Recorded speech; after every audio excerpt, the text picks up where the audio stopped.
నిర్గమాకాండము 20వ అధ్యాయం మొదటి నుంచి. దేవుడు ఈ ఆజ్ఞలనియు వివరించి చెప్పెను.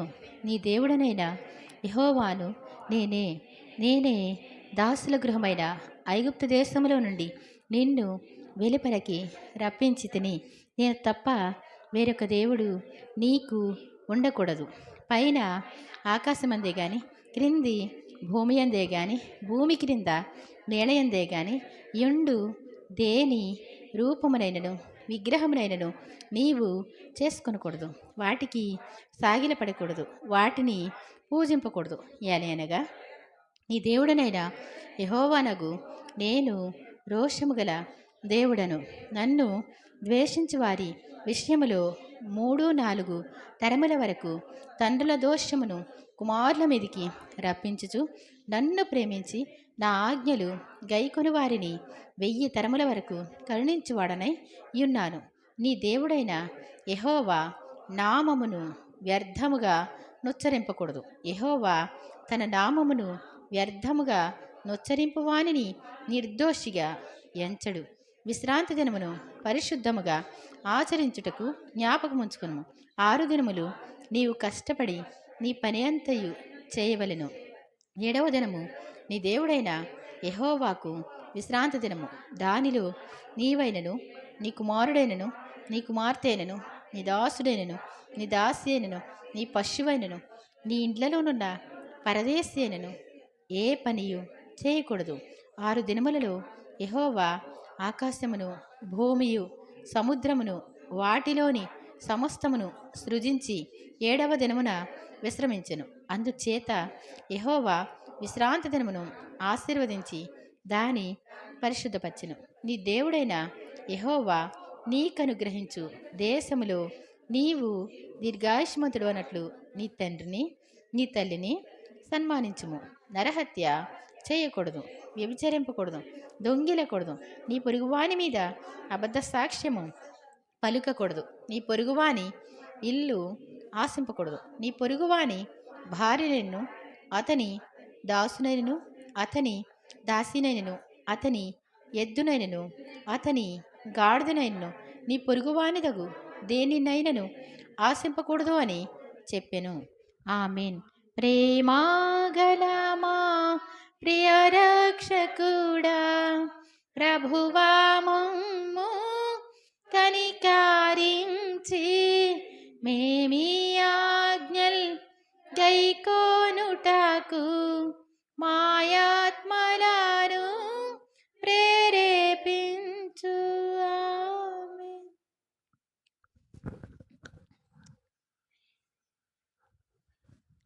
దేవుని నామానికి స్తోత్రం. మీ అందరికీ నా వందనాలండి. దేవుడు తన మహాకృపను బట్టి మనందరినీ కూడా ఆరోగ్యంగా సజీవ లెక్కలో ఉంచినందుకు దేవుని స్తోత్రం చెల్లిద్దాం. హల్లెలూయా. మరి అందరూ సంతోషంగా ఉన్నారా? మనుషుల్ని దేవుడు ఏం చేస్తారండి? దీవిస్తారు, ఆశీర్వదిస్తాడు. ఆయన మాట వినాలని ఎంతో కోరుకుంటా ఉంటాడు. ఆయన మాటలు వినాలి అంటే నిజంగా కొంచెం సమయం మనం కేటాయించాలి కదా. చదవడానికో వినడానికో, అంతేనా? కొంచెం మనసు పెట్టకపోతే ఎవరైనా సరే అంటాడు, వాక్యం వినడానికి వారు తమ హృదయాలను సిద్ధం చేసుకోలేదు కాబట్టి వాక్యం వినలేకపోయారు. కాబట్టి వాళ్ళకి చెప్పబడినటువంటి వాక్యాలు నిష్ప్రయోజనమైనవి. ఇర్మియా గ్రంథం 6:10 ఉంటుంది అనమాట. ఆ మాట ఏంటంటే, వాక్యం వినడానికి ఏం చేయాలంట? కొంచెం దేవుడు చెప్పే మాట వినాలి. మనకు అన్నీ తెలుసులే అనేసి కొంతమంది అనుకుంటా ఉంటారు. అలాగే కాకుండా మరి చెప్పబడినటువంటి వాక్యాలు అవి మనకు కాదు అన్నట్టు గాలికి వదిలేస్తారు. అందుకే మనుషులు ఎన్ని సంవత్సరాలు వచ్చినప్పటికి కూడా దేవుని సన్నిధికి ఎన్ని సంవత్సరాలు వచ్చినా ఎలా ఉంటారు? అలాగే ఉంటారు కదా. అంతేనా కదా? ఎన్ని సంవత్సరాలు వచ్చినా అంతే, ముసలోళ్ళు అయిపోయినా అంతే. నేను కొంచెం గట్టిగానే చెప్తా ఉంటాను. మరి వాళ్ళకు కోపం రావచ్చు కానీ, ఏమండి ఇప్పుడు దాకా ఏం విన్నారు అంటాను ఏదైనా సమస్య వచ్చినప్పుడు.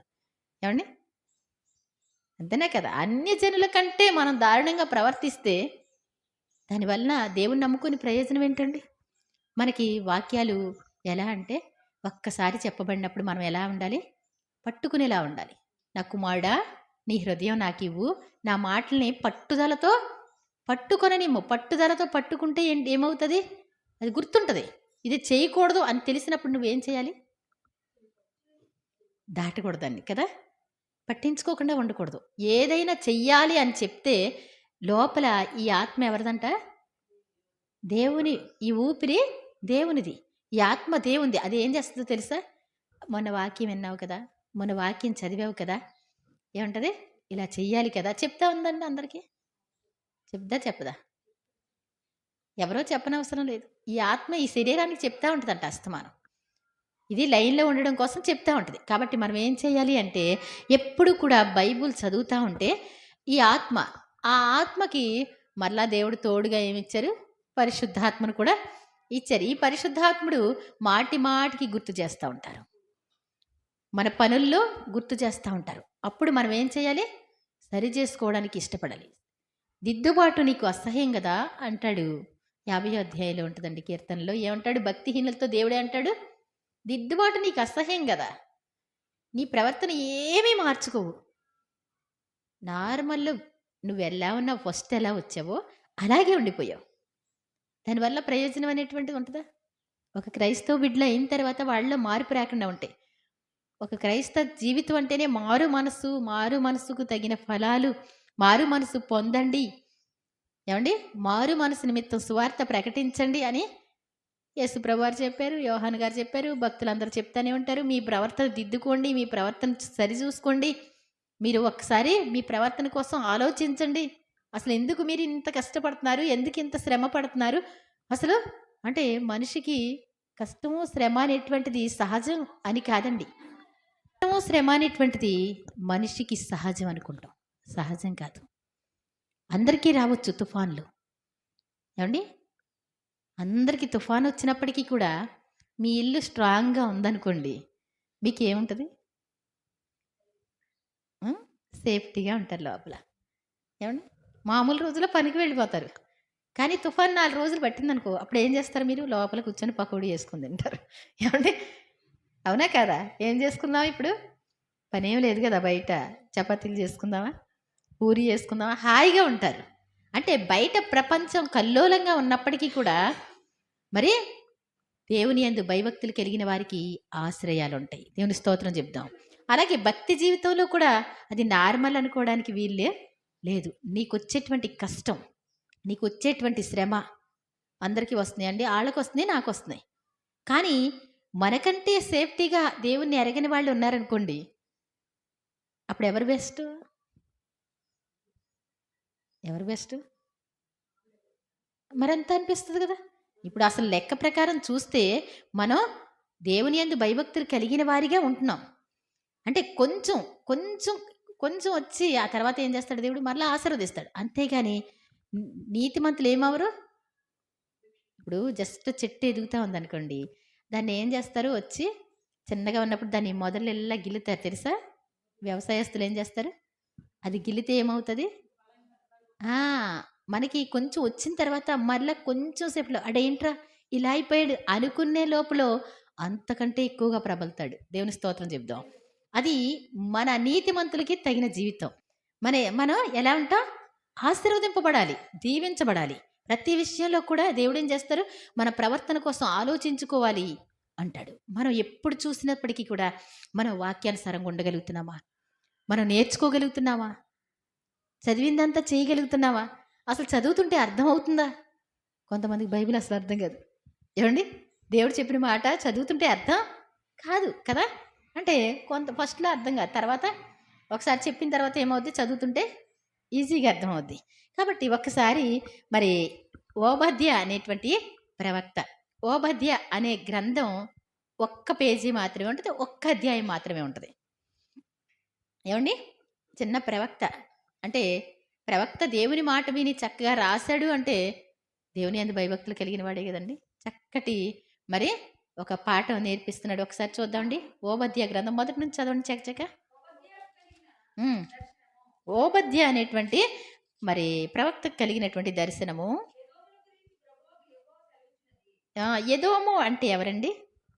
ఎదోము అంటే ఎవరు తెలుసా? ఎదోము అంటే ఎవరో తెలుసా? ఎవరు? ఏశావు.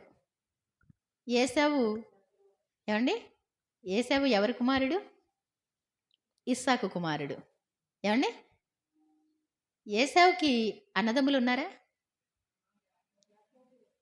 యాకోబు, ఏశావు ఒకేసారి పుట్టినటువంటి వాళ్ళు. కవల పిల్లలు. అవునా కదా? ఒకే ముద్దలో ఉంచన్నట్టు అన్నట్టు అనమాట. అంటే సేమ్ వస్తారు కదా. ఇప్పుడు అన్నం వండామనుకోండి. ఏమండి? అన్నాన్ని మీరు అన్నం వండేసిన తర్వాత జస్ట్ దాన్ని కాస్తంత బయటికి తీస్తే ఆ అన్నం, ఈ అన్నం ఒకే టేస్ట్ ఉండాలా? ఏమండి? ఒకటి మెత్తగా అయిపోయి ఒకటి గట్టిగా ఉంటుందా? కూర ఉందనుకోండి. ఏమండి? మీకు కాస్తంత ప్రక్కకి తీశారు. అప్పుడు దాని టేస్ట్, దీని టేస్ట్ మారిపోద్దా? ఒకలా ఉండాలి కదా! ఉండాలా వద్దా? కానీ జరిగింది ఏంటి అంటే ఇక్కడ అలా అవ్వట్లేదు. అలా ఉంట్లా. ఒకే కానుపులో ఇద్దరు వచ్చారంటండి. ఇద్దరు చూడ్డానికి ఇద్దరు ఒకలానే ఉంటారు. ఏమండి? కాస్తంత రోమాలు ఉంటాయంట ఈ ఎదోము అనేటువంటి అతనికి. ఏమండి? ఒకే ముద్దలోంచి వచ్చారు. ఒకేసారి పుట్టినటువంటి వాళ్ళు. అయినప్పటికీ కూడా ఒక అతని స్వభావం వేరే ఉంది. ఒక అతని స్వభావం పక్కా దేవునికి విరుద్ధంగా ఉంది. ఈ ఎదోము అంటే దేవునికి ఒక్కటి కూడా మ్యాచ్ అవ్వదు. మ్యాచ్ అవ్వనటువంటి వాళ్ళ యొక్క లైఫ్ ఎలా ఉంటుందో ఈ అధ్యాయంలో ఇవ్వబడుతుంది. మనకి అక్కడ మనకి మ్యాచ్ అయితే ఎవరు అండి? మనం ఎదోములా ఉన్నట్టు. ఒకవేళగా దానికి ఆపోజిట్లో మరి అన్ని ఆశీర్వాదకరంగా ఉంటే ఒకసారి గమనించుకుందామని ఈ అధ్యాయాన్ని జస్ట్ వివరిస్తానంతే. మనకి మరి టైముని బట్టి కొంచెం చకచక చదువుదామండి. యెహోవా యొద్ద నుంచి. యెహోవా అంటే ఎవరు? దేవుని దగ్గర నుంచి వచ్చినటువంటి సమాచారం మాకు వినబడిను.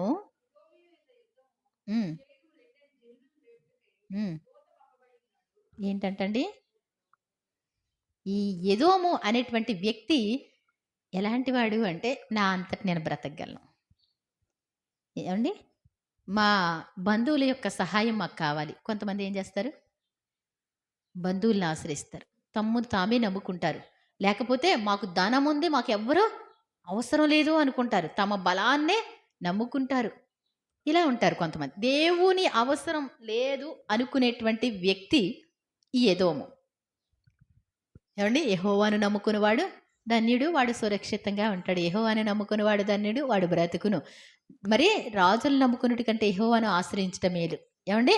మనుషులను నమ్ముకున్నటి కంటే యెహోవాను ఆశ్రయించట మేలు. ఇవన్నీ 118 కీర్తనలు ఉంటాయి కదా. కాబట్టి మనం దేవుని నమ్ముకోవడం మేలు అంటాడు. రాజుల కంటే ధనం కంటే ధనమును నమ్ముకునేవాడు పాడైపోవును. ఏంటంటండి? ధనాన్ని నమ్ముకునేవాడు ఏమవుతాడంట? మరి అందరూ దేన్ని నమ్ముకుంటారండి? డబ్బులు లేకపోతే బెంబేలు పడతారు కదా. ధనం ఉంటే ఏమంటుంది? సూపర్ అనిపిస్తుంది కదా. మనకి ఏ రోగం రాదు అనుకుంటా ఉంటారు. కానీ ఆ ధనాన్ని నమ్ముకొని, బలాన్ని నమ్ముకొని, మనుషులు నమ్ముకొని దేవుణ్ణి వదిలిపెట్టిన వాడు ఈ ఎదోము అనమాట అండి. దేవుని మాట అంటే తనకి నచ్చదు. ఇప్పుడు చదివినటువంటి ఇంకొంచెం పైన ఎదోము మీద యుద్ధము చేయుటకు చేయుదాం రెండని. ఎక్కడి నుంచి అంటే జనుల్ని. ఎందుకని? ఒంటరిగా తిరుగుతున్నాడు వాడు. వాడు ఇష్టం వచ్చినట్టు వాడు చేస్తున్నాడు. మనకి వాడు దొరికేస్తాడు. ఏమంటే సాతాను ఏం చేస్తాడు? అందరికీ గాలం వేస్తాడంట, ఊరి ఒడ్డుతాడంటండి. మనలో ఉన్న ఆత్మ చాలా విలువైనది. దీన్ని పట్టుకోవడం కోసం సాతాను ఏం చేస్తాడు? అనుక్షణం తిరుగుతూనే ఉంటాడు కదా. ఎవరిని ఎక్కడ హతమార్చాలో అంతేనా కదా. చాలా పరుగులు తీస్తూ ఉంటాడు. కాబట్టి ఈ యొక్క ఎదోము మీదకి యుద్ధానికి వెళదాం రండి అని ఒక దూత బయలుదేరి చెప్తున్నాడు. అందరు చెప్తున్నాం. ఈ దర్శనం ఎవరు చూస్తున్నారు? ఓబద్య అనేటువంటి ప్రవక్త చూస్తున్నాడు. ఏంటంటండి? అన్యజనుల్లో దేవుని నామం ఘనమైంది. దేవుని ప్రజలు ఘనమైన వారిగా ఉండాలి. కానీ ఇతను ఏంటంటండి? అన్యజనుల్లో నిన్ను అల్పునిగా చేస్తాను. అల్పుడు అంటే తక్కువ వాడిగా, అన్యజనుల కంటే తక్కువ వాడిగా. ఏంటంటండి? దేవుడికి ఎవరైతే దేవునికి దగ్గరగా లేరో, దేవుణ్ణి ఆశ్రయించలేరో వాళ్ళు ఏమైపోతారంట? తృణీకరింపబడతారంటండి. మనం అర్థం చేసుకోవాలి. ప్రార్థనకి వెళ్తున్నామండి, వచ్చేస్తున్నామండి, మారు మనసు పొందకపోతే ఏమవుతారు? ప్రతి చోట తృణీకారాలే వస్తాయి. దేవుడు మనకు తోడుగా ఉంటే మనల్ని ఎవ్వరు ఏమన్నా సరే వాళ్ళకి దెబ్బ తగులుద్ది. ఎందుకని? ఆయన చూస్తూ ఉంటాడంట. చాలా జాగ్రత్త అంటాడు. ఏంటి అంటే ఏంటంటండి, ఎవ్వరికీ అభ్యంతరాలు కలుగ చేయకూడదు. వాళ్ళ మీద మాట్లాడకూడదు. ఎందుకు అంటే ఆళ్ళ దేవదూతలు అంటండి సెక్యూరిటీ గార్డుల్లా ఉంటారు. ప్రక్కన వాళ్ళు మాట్లాడే మాటలన్నీనంట దేవుని సన్నిధికి వెళ్ళి దేవుని ఎదుట నిలబడతారంట మన దూతలు. ప్రతిరోజు పలానా వాళ్ళు కుమారికి విరోధంగా ఉన్నారు, పలానా వాళ్ళు సాగర్‌కి విరోధంగా ఉన్నారు అని చెప్తారంటండి. అందుకోసం చాలా జాగ్రత్తగా ఉండండి అంటాడు. ఏవండీ చాలా జాగ్రత్తగా ఉండాలి. ఎవరైనా సరే మనకు విరోధంగా లేస్తే ఏవండీ యేసు ప్రభు కంట్లో వేలు పెట్టినట్టంట. అంటే యేసు ప్రభు కంట్లో చెయ్యి పెట్టగలరా ఎవడన్నా? పెట్టగలరండి? అంటే నిన్ను ముట్టినవాడు నా కనుగుడ్డును ముట్టినట్లు అంటాడు. కాబట్టి ఏంటంటే దేవుడు లేకుండా ఉన్నాడు కాబట్టి మనం యుద్ధం చేయడానికి వెళదాం రండి అని చెప్పుకొని బయలుదేరుతా ఉన్నారు. ఆ! హ్మ్. ఆ! హ్మ్. ఇక్కడ చూడండి, ఈ ఎదోము చక్కగా ఎదుగుతున్నాడు. ఏవండీ? చేసినటువంటి వ్యవసాయం, వేసిన పంట అంతా కూడా బాగా కలిసొస్తుంది. అత్యున్నత సింహాసనాలు వేసుకొని సూపర్‌గా ఉంటాడంట. ఎలా ఉంటాడు? ఉన్నతంగా కూర్చుంటాడు. నా నా మాటంటే ఎంత గౌరవార్థం అన్నట్లు ఉంటాడు. అలాంటి పరిస్థితిలో అత్యున్నత మీద సింహాసనం మీద ఆసీనుడివై ఉండువాడా ఏంటంటండి, పర్వతాలలో సె ఆ! కొండ సందులలో నివసించువాడా అస్సలు అంటే ఇతను ఒక భక్తి గల వ్యక్తికి పుట్టినటువంటి వాడు. చిన్నప్పుడు భక్తి నేర్పినటువంటి వాడు. అయినా ఈ భక్తి అనేటువంటిది అలవాటు అంటే తెలుసా తెలీదండి ఒక విషయం. భక్తి తెలుసు గదా! భక్తి తెలుసు. ఒక ప్రక్కన ఏవండీ మోసగాడు అనుకున్నటువంటి వ్యక్తి ఎంతో దీనుడిగా దేవునికి భయపడి లొంగిపోతే ఇతనేం చేస్తున్నాడంట?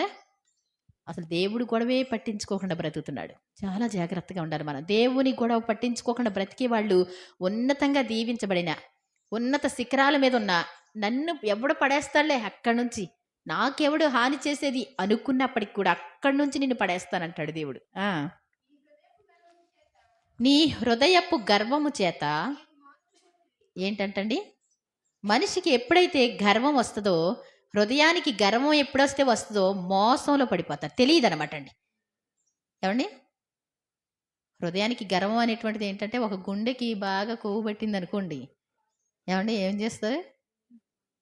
ఆడనివ్వదు. గుండె గుండె ఆపేస్తదనమాట. కాబట్టి ఈ హృదయపు గర్వం గ్రుడ్డితనాన్ని కలుగజేస్తది. అసలు నేను ఎలా బ్రతుకుతున్నాను అనేటువంటిది ఉండదు. అంటాడు, వాక్యం అంతా బాగా చదివితే మనకి చక్కగా అర్థమవుతా ఉంటాయి. కన్నులు నెత్తికి వచ్చిన తరం గలదు. అంటే నెత్తికి ఇక్కడికొస్తాయండి. నత్తలాగా నెత్తికొస్తాయా? అంటే ఏంటి అంటే, వాళ్ళు ముందు చూపుండదు.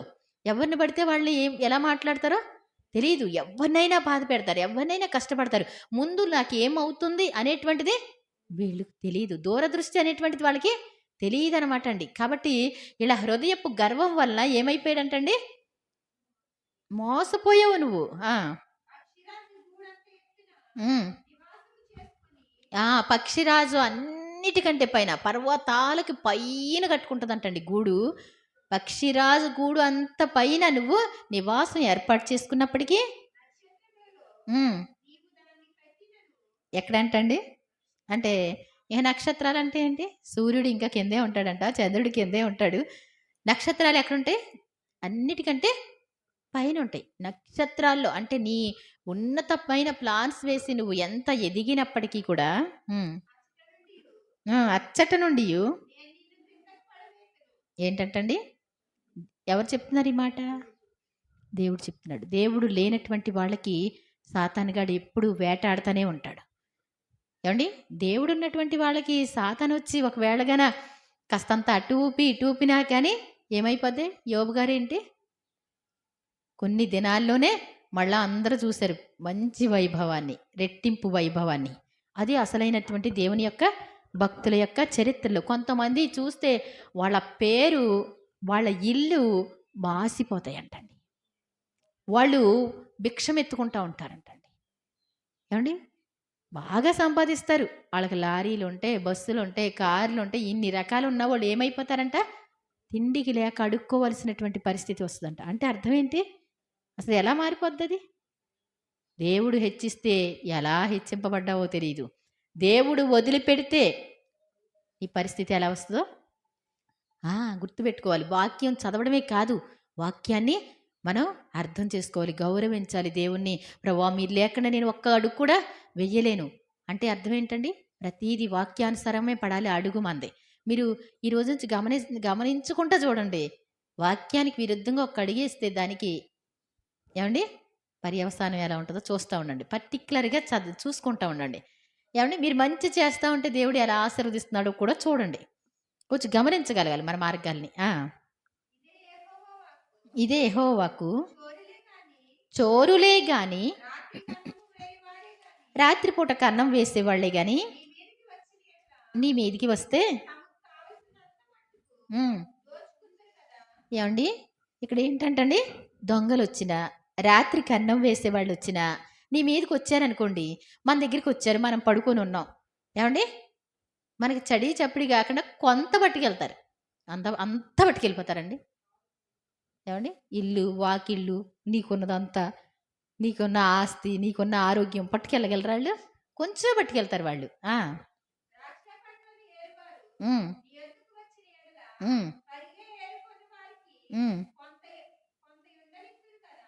ఎప్పుడైనా సరే ద్రాక్ష పండ్లు ఏరేటటువంటి వాళ్ళు ఏంటి అంటే అలా కోసేటప్పుడు మన మామిడికాయలు మనకి అనుభవం కదా, ఎలా అండి బాగా పైకి ఉందంటే వదిలేరా ఇంకెందుకు ఎవడొకడు వస్తాడు ఏరుకుంటాడు, పరిగిని వదలాలంటండి, వదులుతారు వాళ్ళు.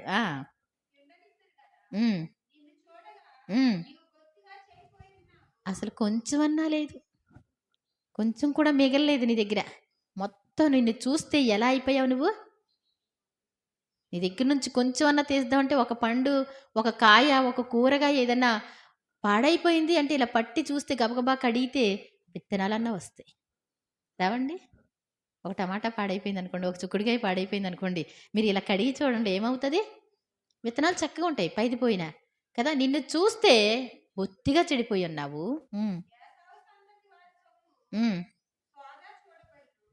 అర్థమవుతుందండి? ఇప్పుడు అందరిది సోదా చూడబడుతుంది కదండి. ఏమండి మంత్రులు అందరూ చూస్తారు మీకు ఎక్కడి నుంచి వచ్చినాయి, ఎలా వచ్చినాయి, ఎంత వచ్చినాయి, ప్రతి వారు కూడా సోదా చూస్తారు, దేవుడు కూడా చూస్తాడు. ఏంటంటండి దాచిపెట్టిన ధనమంతా కూడా పట్టబడద్దంటండి. ఎలా కరెక్ట్గా న్యాయంగా రాకపోతే వీళ్ళు న్యాయం అనేటువంటిది లేదు కాబట్టి ఏమవుతుంది? పట్టబడే పరిస్థితికి వస్తుంది.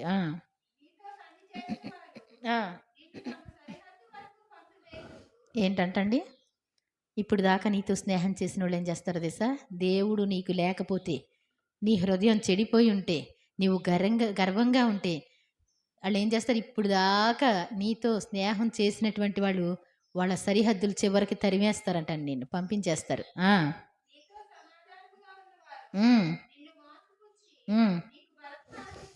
అప్పుడు ఏడుస్తూ ఉంటారు, అయ్యో ఎంత ఫ్రెండ్షిప్ చేసామండి, మాకున్నదంతా ఇచ్చేసామండి. కానీ దేవుడు నీకు లేకపోతే, నీకున్నదంతా ఇస్తే ఏం చేస్తారంటండి వాళ్ళు? ఏం చేస్తారంట? నీకు బలత్కారము చేయుదురు, నిన్ను మోసపుచ్చి నీకు బలత్కారం చేస్తారు. ఇప్పుడు దాకా నీతో ఫ్రెండ్షిప్గా ఉన్నటువంటి వాళ్ళు దేవుడు లేకపోతే ఒంటరిగా ఉన్నట్టు. దేవుని ఆజ్ఞలు గైకొనకపోతే నీవు క్షేమమైన ప్రయాణం కాదు నీది. గుర్తుపెట్టుకోవాలి. ఇంకెంతమంది ఫ్రెండ్షిప్ ఉన్నప్పటికీ కూడా వాళ్ళు ఏం చేస్తారు? ఆఖరికి నిన్ను మోసం చేసేవాళ్ళుగా మారిపోతారు. దేవుడు ఒక్కడు ముందుగా నీకు తోడుగా ఉంటే, దేవుని పాదాలు పట్టుకోగలిగితే, దేవుని ఆజ్ఞలు కట్టళ్ళు అనుసరించగలిగితే ఎవ్వడు మోసం చేయడానికి వచ్చినా ఏమైపోతారండి? నీకు మేలే చేస్తారు తప్ప మోసం చేయలేరు. మన మన మన భాషలో ఎలా ఉంటుందంటే తిన్న ఇంటి వాసాలు లెక్కెట్టారు. ఏంటంటండి ఒక అతనంట బేదోళ్ళు కదా, అడుక్కునేవాళ్ళు కదా, సరేలే పోన్లే అరుగు మీద పడుకుండ్రా అన్నాడంటండి. అన్నం పెట్టాడంట. పేదోళ్ళకి అన్నం పెడితే మంచిదే కదండి. తిన్న తర్వాత ఇలా లెక్క పెట్టారంటండి. ఏమండి వాళ్ళకి ఒకడికేమో అడ్డనామాలు ఉంటాయి. నాయి అడ్డనామాలు నేను లెక్క పెట్టుకుంటా, నిలువు నామాలు ఏమండి వాడన్నాడంట, నా నిలువు నేను చూస్తా అన్నాడంటండి. చూసిన తర్వాత వాళ్ళిద్దరూ మాట్లాడుకున్న తర్వాత ఈ ఇల్లు మాది అన్నారంటండి. ఏమన్నారు? ఈ ఇల్లు మాది అంటే, ఏంట్రా అన్నం పెడితే ఇల్లు నాదంటారేంట్రా? ఎరా నీ ఎన్ని నిలువుగారులు వేసావో చెప్పరా? ఏమండి? నేను ఇన్ని వేసాను రా. ఆ రోజు నేను అడ్డకర్రలో ఎన్ని వేసానో నేను చెప్తా. ఒకసారి ఇంటికి లెక్క పెట్టమనండి. ఏమండి? సూర్యు వైపు చూస్తే అన్నీ కరెక్ట్గా వచ్చినాయి అంటాడు. ఏమండి? అర్థమవుతుందండి? నీ అన్నం తిన్నవాళ్ళు ఏం చేస్తారు? ఇంటి వాసాలు లెక్కెడతారంటారు చూసారా? ఇక్కడ అంటాడు, నీ అన్నం తిని నీ కొరకు ఊరి ఒడ్డుదురు, నిన్ను చంపడానికి కూడా చూస్తారు. ఇల్లు తీసుకోవడమే కాదు, నిన్ను చంపడానికి కూడా చూస్తారు. నీ అన్నం తిన్న తర్వాత ఏం చేస్తారు? మొన్న జాకబ్ ఆయన పొట్టైన, ఆయన పేరేంటి? జాకబ్బేగా, జోసఫ్ గారు పొట్టైన ఏంటంటండి, వాళ్ళ అమ్మగారు చనిపోయి, వాళ్ళ నాన్నగారు చనిపోయి, వాళ్ళ చెల్లి చనిపోయిన తర్వాత ఏమండి, ఆడకున్న ఆస్తి అంతా కూడా ఆడ బాబాయ్ వాళ్ళ ఇంటికాడ ఉంటే ఏంటంటండి, అన్నం కంచం పెట్టిన తర్వాత ఏమండి, సంతకం పెట్టు ఒకసారి, కంచం ముందు సంతకం పెట్టు, ఆ తర్వాత తింది కానీ అని చెప్పి ఆ కంచం తీసుకున్న కంచం పక్కన పడేసి, అయిపోయింది సంతకం అయిపోయింది పో అన్నారంటండి. అమ్మా ఆకలేస్తుంది, నాకు ఏమీ కూడా వద్దమ్మా, కొంచెం అన్నం తినివ్వండి అమ్మా, ఇంత ముద్దపడేయండి, అసలు నువ్వు ఉండడానికే కుదరదని చెప్పారంట. అంత దౌర్భాగ్య పరిస్థితి ఏంటి ఏమండి? మనకున్నటువంటి శాపాలు అలా ఏలుబడి చేస్తాయి. దేవుడు పట్టుకోకపోతే మన శాపాలు ముద్ద దొరకదు, చనిపోవడానికే పనికొస్తాం. కాబట్టి దేవుడు పట్టుకున్నాడు కాబట్టి అతని జీవితం ఒక అద్భుతమైనటువంటి జీవితంగా మార్చబడింది. దేవుని స్తోత్రం చెబుదాం. కాబట్టి దేవుని కోసం ఎంతో సంతోషంగా అందరినీ నవ్విస్తా. ఎవరన్నా నవ్వించగలరండి అలాగా? ఏమండి? అది ఒక టాలెంట్. ఒక విషయం ఏంటి అంటే, ఒక్కొక్కరికి ఒక్కొక్క వరం ఉంటుంది కదా. ప్రతి చిన్నదానికి కూడా నవ్విస్తాడు పాపం. నిజంగా సంతోషమే అనిపిస్తుంది అయింది. కొంతమంది రకరకాలుగా పెడతారు, నవ్విస్తున్నాం అంటారు. అతని హృదయం అంతా వేదనతో నిండిపోయి ఇలా అందరూ ఏడవకూడదని చెప్పి నవ్వించేవాడు కాబోలు. నవ్విస్తే బాగుంటుందండి, ఏడిపిస్తే బాగుంటుంది అంటే, మారు మనసు నిమిత్తం ఏమండి ఏడ్చితే పర్లేదు, ఇంకా అస్తమానం ఏడుస్తూ ఉంటే కష్టంగా ఉంటుంది కదా. అందుకే అందరూ ఏడవకూడదని సంతోషంగా ఉండి ఆ తర్వాత ప్రార్థనలో ఏడిపిస్తాడండి ఆయన, ఆఖరిని ఏడిపిస్తాడు. కాబట్టి నిజంగా ఇక్కడ ఏంటి, నీ అన్నము తిని నీకు ఊరి వండుతారంట. ఎదోమునకు వివేచన లేదు. అసలు నేను ఎలా పుట్టాను, ఎవరికి పుట్టాను, ఎలాంటి వాడిని ఏంటంటండి, అసలు ఫస్ట్ వెనకాల రావాలి వీడు. ఏమండి? వెనకాల రావాలా వద్దా? తీరా చూస్తే ఏమైపోయాడు, ముందు వచ్చేసాడు. ముందు వస్తే ఏమవుద్దండి, అన్నిటికీ స్పెషలే. ఏమండి? జ్యేష్ఠులకి అన్నీ స్పెషలే తెలుసు. ఒరే నువ్వు ముందు వచ్చావురా, ఆ తర్వాత మీ తమ్ముడు వచ్చాడ్రా, పాదం పట్టుకొని వచ్చాడ్రా అని చెప్పారు, అన్నీ చెప్పారు. ఇద్దరు పెనుగులాడుతున్నారంట. మీ ఇద్దరు నేను ప్రార్థన చేసినప్పుడు దేవుడు తెలియచేశాడు. స్కానింగ్లు కాదండి, అప్పుడు ప్రార్థన చేస్తా, ప్రభువా తట్టుకోలేకపోతున్నానని రేపుగా ప్రార్థన చేస్తే ఏమిటంటండి, నీ కడుపులో 2 జననాలు ఉన్నాయి, ఒకడు ముందెళ్ళాలంటే ఒకడు ముందెళ్ళాలంటున్నాడంటే పోటీ పడుతున్నారు, కడుపులోనే పోటీ పడుతున్నారు అని చెప్పాడు దేవుడు. అది చెప్పరా? చెప్తారు, తెలుసు, అన్నీ తెలుసు. ఈ జ్యేష్ఠత్వం ఎందుకురా బాబు, నా ప్రాణం పోయేలా ఉంది ఏంటంటండి, ఇంత ముద్దు పెట్టరా, ఈ బంగారం అంతా నీకు ఇచ్చేస్తాను. ఏమండి? బంగారం రేటు పెరిగిపోతుందంట, జాగ్రత్త. ఏమండి? ఏంటంటండి, 8 లక్షలకి వెళ్తుందంట బంగారం. ఏమండి? ఇంత ముద్దు కోసం బంగారం ఇచ్చేశారు అనుకున్నదంతా. తెలివి ఉన్నట్ట, తెలివి తక్కువ? ఏమండి? ఏదైనా సరే నీకు కలిసి వచ్చేది ఏదన్నా ఉంటే, పనికిరాంది ఏదన్నా ఉంటే అమ్మేసుకుని దాన్ని కొని అక్కడ పెట్టుకోవాలి. మేరీ ముత్యాన్ని, మంచి ముత్యాన్ని కొనడానికి తనకున్నదంతా అమ్మేసి కొనుక్కున్నాడంట. ఈ ఏసావు వివేచన లేనివాడై అసలైనటువంటి తనకున్నటువంటి జ్యేష్ఠత్వాన్ని కూడా ఏం చేశాడు, అమ్మేసుకున్నాడు. అమ్మేసి పోనీ ఏమైనా పశ్చాత్తాపడ్డా? ప్రార్థన అంటే తర్వాత వస్తాంలే. ఏమండి? దేవుని వాక్యం ఎలా ఉందండి, చేద్దామండి. ఏమండి? దేవుని వాక్యాన్ని చేసిన వాళ్ళు ఎప్పుడు కూడా సిగ్గుపడరు. మీరు రాసుకోండి ప్రతీది కూడా. దేవుని వాక్యానుసారంగా ఉండడానికి తీర్మానం చేసుకొని, మీ ప్రాణం ఉంటే కనుక వాక్యానుసారంగా ఉంటానని అనుకున్నారనుకోండి, మీరు ముసలోళ్ళు అయ్యే వరకు బ్రతుకుతారు. నేను చెప్తున్నా, దీర్ఘాయుష్ను సుఖజీవంతో గడిచే సంవత్సరాలు శాంతి అంటాడు. ఏమండి? సమ్మతించిన ఆ మాట వింటే భూమి యొక్క మంచి పదార్థాలు అనుభవిస్తారు. మీరు సమ్మతింపక తిరుగుబడితే ఖడ్గం పాలవుతారంటాడు. మీకు ఆరోగ్యంగా ఉండాలంటే, శాంతిగా ఉండాలంటే, ప్రశాంతంగా ఉండాలి అంటే, హ్యాపీగా బ్రతకాలి అంటే ఏం చేయాలండి? దేవుని మాట వినాలి. ఉమ్, ఉమ్, ఉమ్, ఉమ్, ఉమ్, ఉమ్, ఉమ్, ఉమ్, ఉమ్, ఉమ్, ఉమ్, ఉమ్, ఉమ్, ఉమ్, ఉమ్. ఇక్కడ చూడండి, తేమాను నీ బలాఢ్యులు విస్మయం పొందుదురు. ఇప్పుడు దాకా నువ్వేం చేస్తున్నావు? ఏమండి, సైన్యాల్ని రెడీ చేసుకోవచ్చు, నీ బలాన్ని పెంచుకోవచ్చు, నీ బలగాన్ని రెడీ చేసుకోవచ్చు, మాకెంతండి అనుకోవచ్చు. బలం ఉన్నప్పుడు ఎవరు కూడా దేవుణ్ణి లక్ష్య పెట్టిన పరిస్థితి ఉంటారు. నీ బలాఢ్యులు ఏమవుతారు? విస్మయం పొందుతారు. అందువలన ఏసావు యొక్క చూడండి, తేమాను నీ బలాఢ్యులు విస్మయం పొందుదురు. అందువలన ఏసావు యొక్క పర్వత నివాసులందరూ హతులై నిర్మూలమగుదురు. ఉమ్, ఉమ్. ఇక్కడ చూడండి, నీ బలాఢ్యులందరూ కూడా ఏమైపోతారు? హతమైపోతారు. నీకున్నదంతా నాశనం అయిపోద్ది. దేవుడు లేకుండా, ఏమండి, దేవునికి వ్యతిరేకంగా, దేవునికి విరోధంగా ఉన్నవాళ్ళు పర్వాలేదులే, నాకు అంతా బాగానే కలిసి వస్తుంది. దేవుని సేవకులంటే, దేవుని నమ్ముకున్న వాళ్ళంటే ఎంత చిన్న చూపు ఉంటుందో వాళ్ళకి. ఎలా ఉంటుంది? వీళ్ళకి ఏమీ లేదు అనుకుంటూ ఉంటారు. కాబట్టి వీళ్ళకి ఏమైపోద్దండి? సంపాదించిందంతా కూడా ఆఖరికి మొత్తం నాశనం అయిపోయే పరిస్థితులు ఉన్నాయి. నీ నీ సహోదరులైన యాకోబు సంతతికి నీవు చేసిన బలత్కారమును బట్టి నీవు అవమానము నొందుదువు. మనం చాలా జాగ్రత్తగా ఉండాలి. ఎవ్వరికి కూడా ఏం చేయకూడదు, ఎవరికి అన్యాయం చేయకూడదు. ఎవ్వరి రూపాయి నీ దాంట్లో కలవడానికి వీలేదు. నా సంఘంగా నేను చెప్తున్నాను, వినేవాళ్ళతో కూడా నేను చెప్పేది ఏంటి, నీవు అన్యాయంగా ఒక్క రూపాయి నీ సన్నిధికి నీ దగ్గరికి రాకూడదు. అది ఎలా వెళ్తుంది అంటే, నిన్ను గాయపరిచి బయటికి వెళ్తుంది. నీకు రోగం తీసుకొచ్చి ఆ డబ్బుల్ని హాస్పిటల్లో కట్టించి, లేకపోతే నిన్ను బాధపరచడానికి వస్తుంది. అందుకోసం ఎవరి రూపాయి మన దగ్గర ఉండకూడదు. గుర్తుపెట్టుకోండి, ఎవరిది అన్యాయంగా పలానా వాళ్ళకి ఇవ్వాలి అంటే పర్వాలేదులే, వాళ్ళ దగ్గర ఇంత లాభం వచ్చిందిలే, అలాంటిది ఒక్క రూపాయి కూడా దొరకకూడదు నీ దగ్గర. గుర్తుపెట్టుకుంటారు కదా ఏమండి? మనుషులది ఉండకూడదు, దేవుడిది కూడా. ఏమండి, దేవుని సొమ్ము దొంగిలిస్తే దేవుడి సొమ్ము ఉందనుకోండి, అది అంతేనా? నా దగ్గర దొంగతనం చేశారన్నారు. మనుషుల దగ్గర దొంగతనం చేసిన, దేవుడి దగ్గర దొంగతనం చేసిన, దేవుని దగ్గర దొంగలు అయిపోతాం. అందుకోసం మనం ఏం చేయాలి? సహోదరులకి ఎవరికి కూడా బలాత్కారం చేయొద్దు. ఇష్టానుసారంగా ప్రవర్తించడం మంచిది కాదు. ఎదటి వాళ్ళని బాధ పెట్టడం మంచిది కాదు. బలం ఉంది కదా అని చెప్పి మనం బలాత్కారం చేయకూడదు. ఇక ఎన్నటికీ లేకుండా నీవు నిర్మూలమవుదు.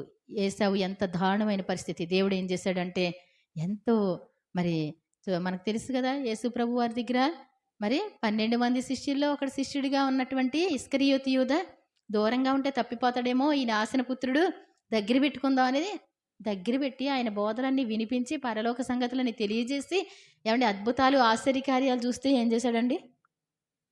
తప్పిపోయాడా? లేకపోతే గురువుగారినే నమ్మేశాడు? ఏమండి, ఈయన నమ్మితే మంచి రేట్ వస్తుంది కదా, పెద్దగా ఇస్తారు కదా. అసలు ఆయన ఏం చెప్తున్నాడో బోధకి ఎక్కట్లా. ఈయన నమ్మితే ఇన్ని బంగారు కాసులు ఇస్తారేమో మోయిలే అంటే, బోధకుడు విలువ అంటండి, బోధకుడు అంత వెయిట్ వేసేస్తారు అనుకున్నాడు అంటండి.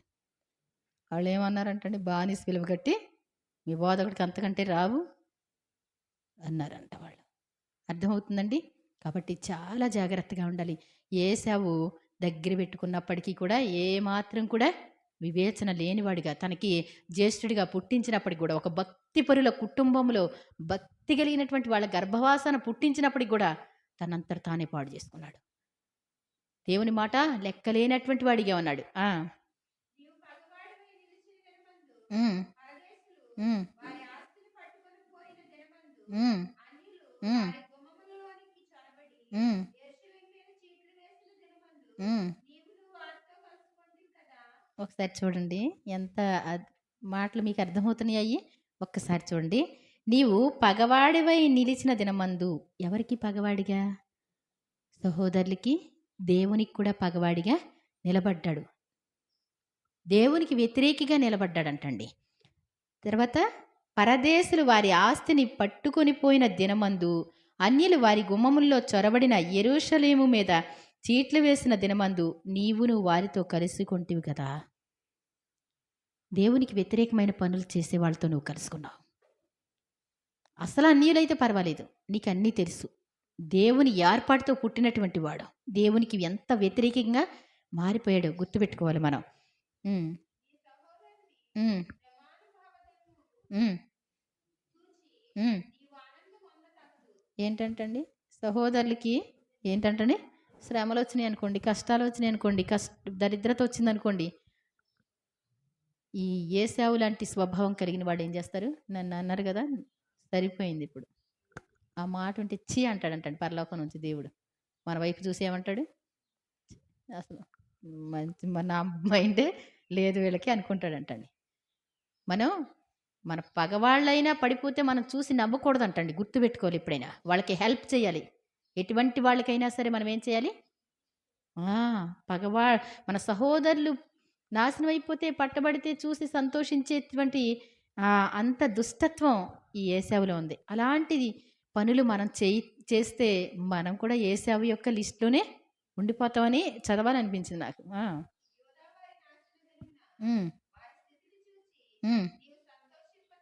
యూదావారు ఎప్పుడైనా సరే వాళ్ళు కష్టపడినటువంటి పరిస్థితిలో, నాశనమైనటువంటి పరిస్థితిలో ఏదన్నా ఉంటే గనక నువ్వేం చేయకూడదు? సంతోషింపతగదు.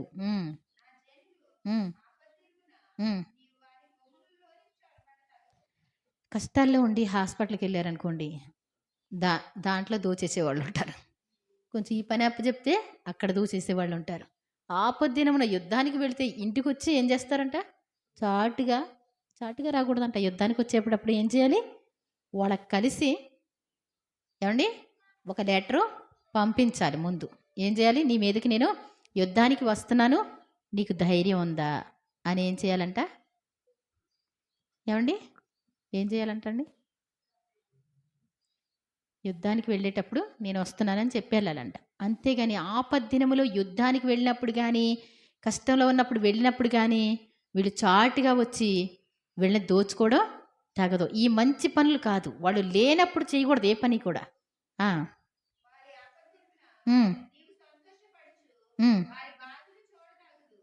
ఏంటంటండి ఏశావు యొక్క లక్షణాలు ఏంటి అంటే, వాళ్ళు కష్టపడతా ఉంటే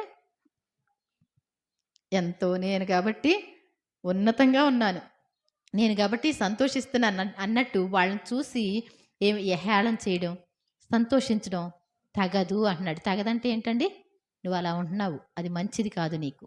అంటే ఒక్క క్వాలిటీ అన్న మంచిది ఉందంటారా? ఇలాంటి వాళ్ళని పెరగనిస్తే ఏమవుద్దండి? నీతిమంతులు ఏమన్నా బ్రతకగలరా?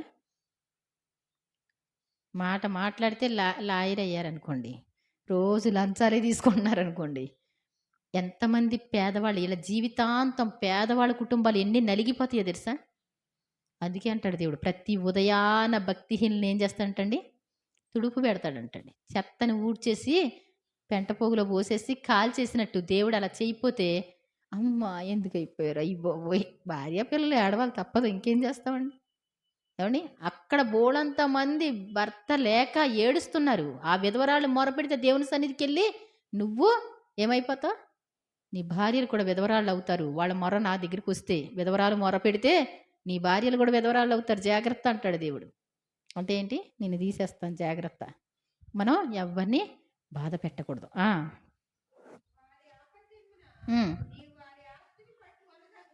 కొంతమందికి ఆపద వస్తే ఏం చేస్తారండి? ఏమండి ప్రాణం మీదకి వచ్చిందండి, మా ఎకరం పొలం ఉంది కదండి, అమ్మేస్తామండి. ఎంతకమ్ముతావు? ఏమండి 1,00,000 రూపాయలు చేస్తుంది కదండి, పోనీ కొంచెం తగ్గించుకొని ఒక 90,000 ఇస్తారా? 90,000 పనికిరాదు. 50,000 ఇస్తారండి? 50,000 కూడా చేయదు. 30,000 అయితే ఇస్తా. ఎంతండి? ఎంత ఇస్తా? 30,000. నువ్వు ఇప్పుడు 20,000 తీసుకో, తర్వాత మళ్ళీ ఉన్నప్పుడు ఇస్తానులే. ఆ తర్వాత ఏంటండి?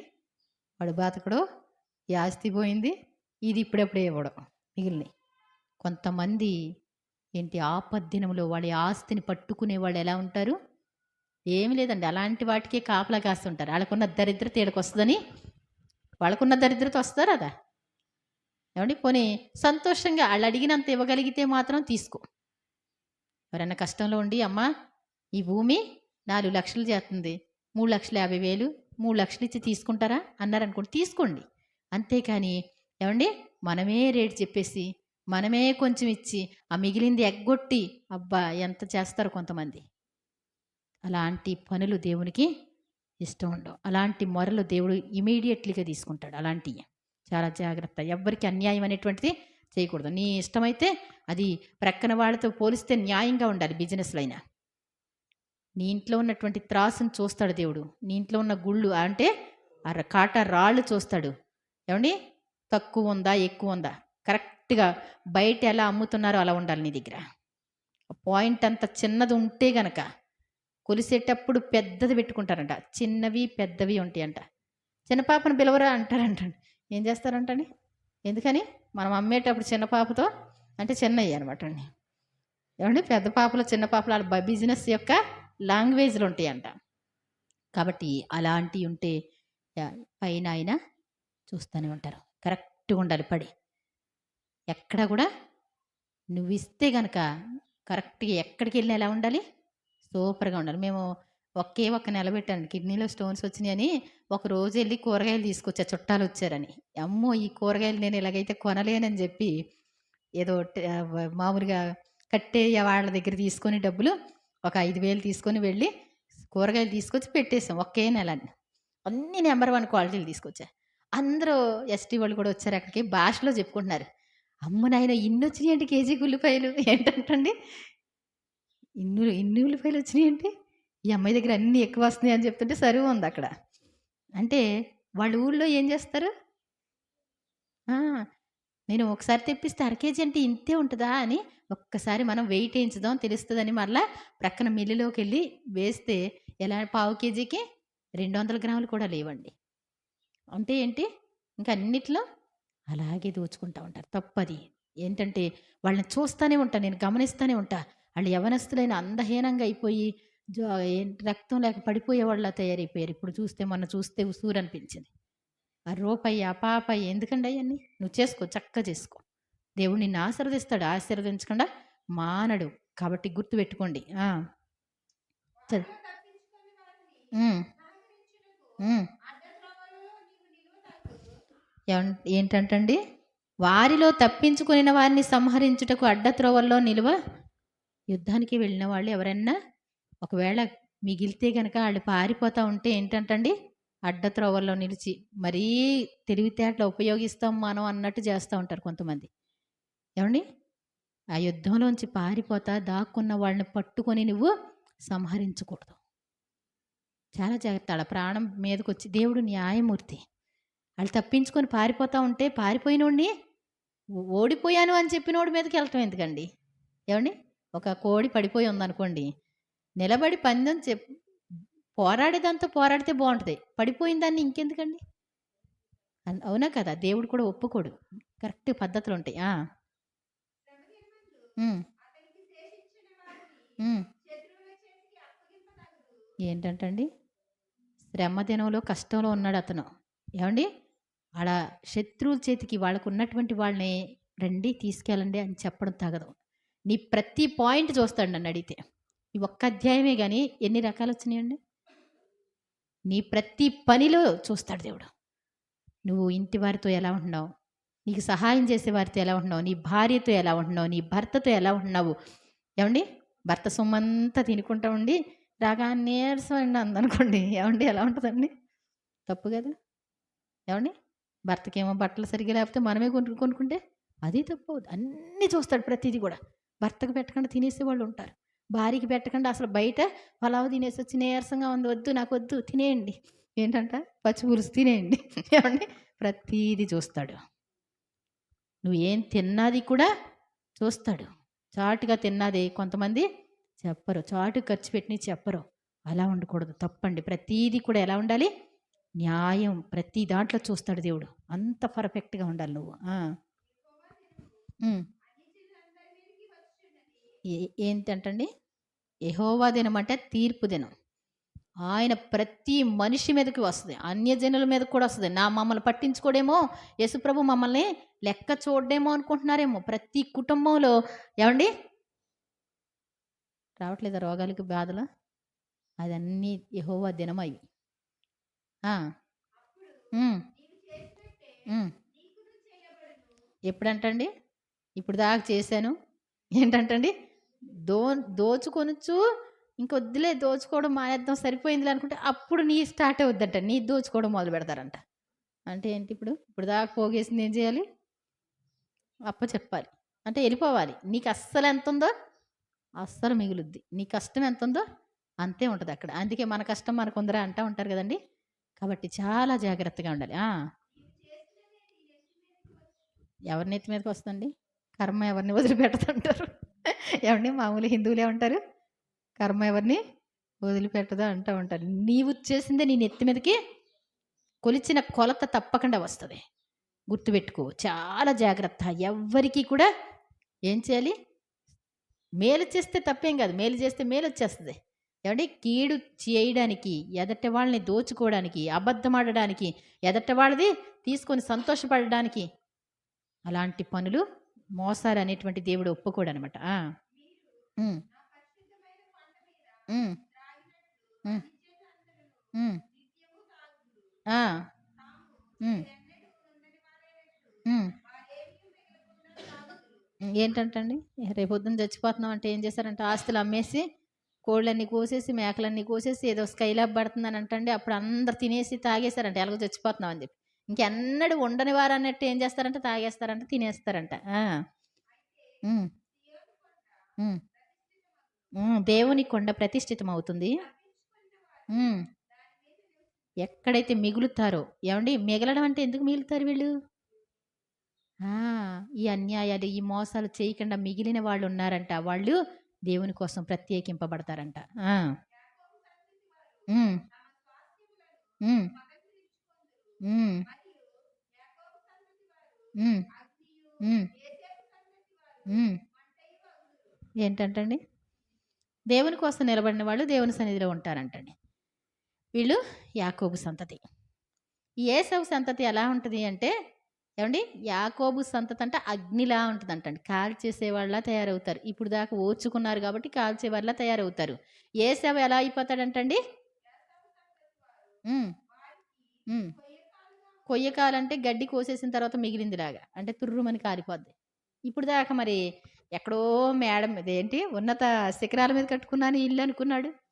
అందరిని దోచుకుంటున్నాడు. ధనం సంపాదించాలని ఇష్టం వచ్చినట్టు ప్లాన్లు వేస్తున్నాడు. ఇప్పుడేమైపోయాడు? కొయ్యకాలులాగా అయ్యాడంట. కొయ్యకాలంటే గడ్డి పరకల్లాగా. చాలా జాగ్రత్త.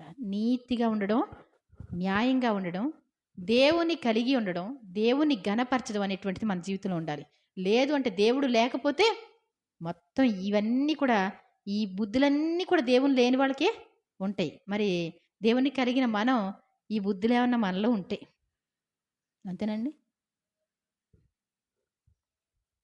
ఏవండీ? "నువ్వు లేకపోతే నేను ఉండలేనయ్యా" అని చెప్పి బయటికెళ్ళి మళ్ళీ ఏంటండి కన్నీరు గారిస్తే ఆరాధనలో ఏవండీ మన చేతులు ఆయన పట్టుకుంటాడు కాదంటలా. ఇలాంటి పనులుంటే మన దగ్గర ఆయన పట్టుకోడు. ఇదే మారు మనసంటే. మనం చేయవలసినవి చెయ్యాలి. చేయకుండా ఏం చేయాలి? పశ్చాత్తాపడి వదిలిపెట్టేయాలి. ఆయన క్షమించడానికి సిద్ధ మనసు కలిగినటువంటి వాడు. ఏ పొరపాటున్నా, ఏ తప్పున్నా, ఏదైనప్పటికి కూడా న్యాయం అనేటువంటిది ఎవరి ధర్మాలు వాళ్ళు జేసుకోవాలి కరెక్ట్‌గా. అంతేనా కదా! అన్యాయం అనుభవించామా ఒకవేళ ఏవండీ? బాధపడొద్దు. ప్రభువా! మీరు నాకు సహాయం చేయండి. అంతేనా కాదండి? మన తల్లిదండ్రులు మనకు సహాయం చేయలేదనుకోండి ఏం చేయాలి మనం? నీవే నా తల్లివి నాయనా, నీవే నా తండ్రివి నాయనా అంటే ఏం చేస్తాడు? ఆయన పట్టుకుంటే అందరికంటే టాప్‌గానే ఉంటాం. దేవుని స్తోత్రం చెప్దాం. నాకు ఇలాగయ్యారని ఏడవనవసరం లేదు. ఉంటే ఉంటారు. లేకపోతే ఏం చేయాలండి? చూస్తే చూస్తారు లేకపోతే లేదు. కాబట్టి మనం ఏం చేయాలంటే దేవుని మీదే ఆధారపడాలి. ఎవ్వరికీ అన్యాయం చేయకూడదు. నాకిలా చేశారు కాబట్టి నేను అలా చేస్తాను అనొద్దు. ఏవండీ? కీడుకు ప్రతి కీడెవరికీ చేయవద్దు. దూషణకు ప్రతి దూషణ చేయవద్దు. నన్ను చూసారండి అలాగా. అందుకోసం నేను చూడట్లేదండి. 4 రోజులుంటారు చచ్చిపోతారు. ఆ తర్వాత బయటికి రమ్మంటే కోట్లు, 100,00,00,000 పెట్టినా బయటకొత్తారండి చచ్చిపోయినోళ్ళు? మళ్ళీ చూద్దామంటే వస్తారా? ఇప్పుడు ఫోటోలున్నాయి గాబట్టి, కాసంత వీడియోలున్నాయి గాబట్టి చూస్తున్నాం. లేకపోతే మరుగుపడితే ఆళ్ళెలా ఉంటారో ఏంటో ఎవ్వరికీ తెలీదు. మళ్ళా ఈ భూమి మీదకి రావాలంటే అసలు జరగని పని. నేనున్నాను ఇప్పుడు వాక్యం చెప్తున్నాను. నేను గాని అయిపోయాననుకోండి, ఇహ మళ్ళీ ఎప్పుడు చూడలేరు కదా!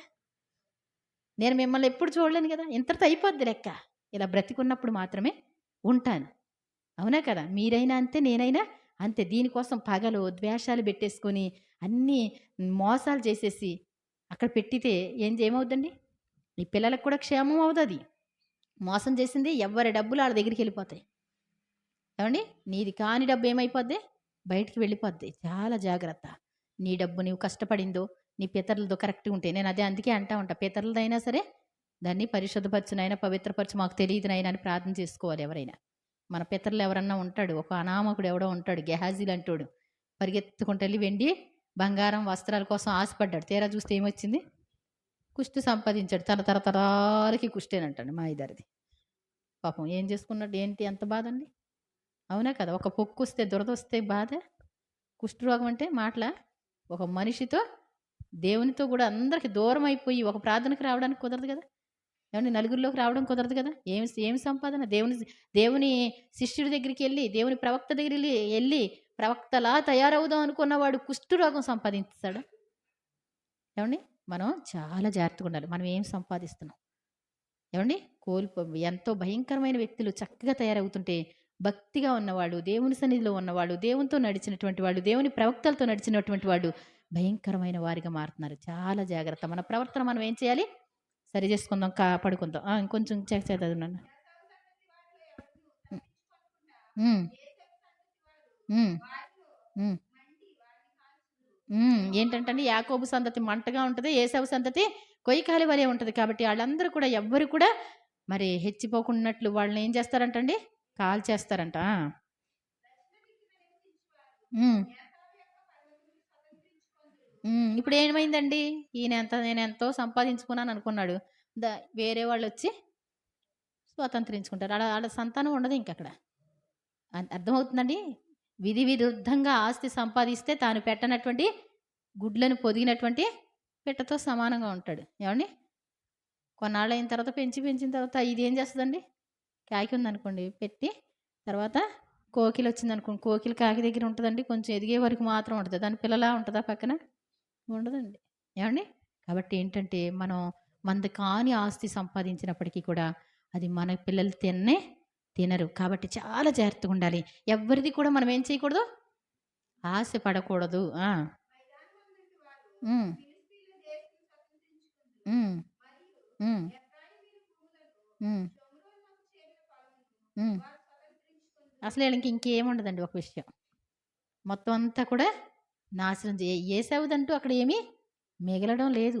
తనకేదన్నా సంపాదించుకున్నా దేవునికి అది ఎంతో కష్టమైంది. ఏశావు సంతానం అంటే భ్రష్ట సంతానం. కృతజ్ఞత లేనటువంటి వాళ్ళు, భక్తిహీనులు, దేవుణ్ణి పట్టించుకోనటువంటి వాళ్ళు. ఆ యొక్క లక్షణాలు మనలో ఉంటే గనక మనం ఏం చేయాలి? ప్రభువా క్షమించండి. యాకోబు అంటాడు, ప్రభువా మరి ఏమంటాడు? నీవు నన్ను ఆశీర్వదిస్తేనే గాని నిన్ను వదిలిపెట్టను. ఏవండీ? యాకోబు ఆ! భక్తిపరుడంటండి. అసలు యాకోబుని నా ముద్దు బిడ్డ అంటాడు. సంతోషపడతాడు దేవుడు. కాబట్టి మనం మారు మనసు పొందాలి. మారు మనసు పొందకపోతే దేవునికి ఇష్టం ఉండదు. పై భక్తిగా బైబిల్ చదివేసామన్నట్టు గాని ఇష్టం వచ్చినట్టు ఉండొద్దు. మనం ఎలా ఉందో దేవుని యందు భయభక్తులు కలిగి ఉందాం. ఆ! హ్మ్. హ్మ్. హ్మ్. హ్మ్. హ్మ్.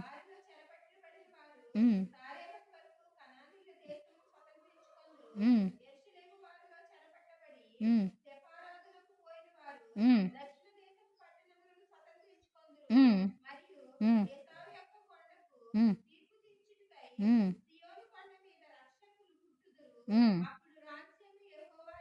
దేవునికి స్తోత్రం చెప్దాం. అందుకే యాకోబు సంతతిలో నుంచే మరి యూదా గోత్రపు కొదమ సింహంగా యేసు ప్రభువారు రావడం జరిగిందండి. కాబట్టి తీర్పు తీర్చడం మనకిచ్చాడు.